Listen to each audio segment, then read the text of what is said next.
여러분 안녕하십니까?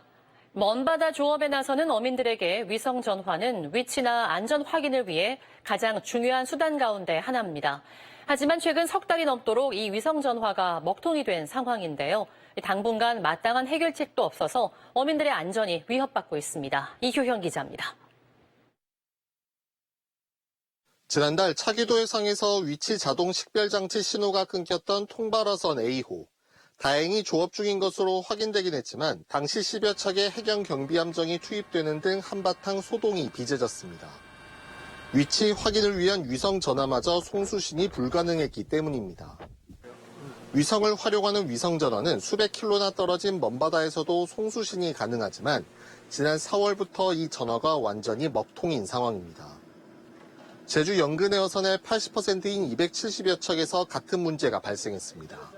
가족한테 하든가 또 선박끼리 전화하든가 그런 걸 하는 것이 이게 위성 전화인데 그걸 못 해버리잖아요. 기능을 아예 못 해버리는데. 노후된 위성에 문제가 생긴 것으로 추정되는데 해당 제품을 판매한 국내 대리점도 연락이 닿지 않는다고 어민들은 호소합니다. 더 큰 문제는 어민들의 의무사항인 위치 보고에 차질이 생기고 있다는 점입니다. 지난해 2건뿐이던 위치 보고 누락 건수는 위성전화 먹통 이후 매일 2건씩 발생하고 있습니다. 이에 따른 과태료만 2억 5천만 원에 이르는 것으로 추산됩니다. 자비 부담을 해서 비싼 장비를 해놓고 사용을 해왔었는데 이게 어느 날 갑자기 안 되다 보니까 이게 무용지물이 된 겁니다. 그래서 이 부분을 갖다가 선주분들이 소송을 지금 준비하고 있는 단계입니다. 수협은 부랴부랴 정부의 과태료 처분 유예를 건의하고 다른 위성전화 업체를 연계하고 있습니다.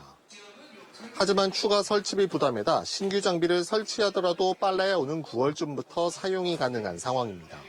항상 원활할 수는 없습니다. 그 주파수 자체가. 그러다 보니까 위성전화가 2차적인 수단으로 좀 필요한 상황이고 설치 어선들 다 근해 어선들이거든요. 그래서 입항하게 되면은 그때 설치를 계속해서 추진할 계획입니다. 제주어민들이 해당 위성전화 업체를 상대로 법적 소송까지 준비하고 있는 가운데 당분간 어선 위치 확인이나 관련 교신에도 어려움이 예상돼 어민 안전의 공백이 커지고 있습니다.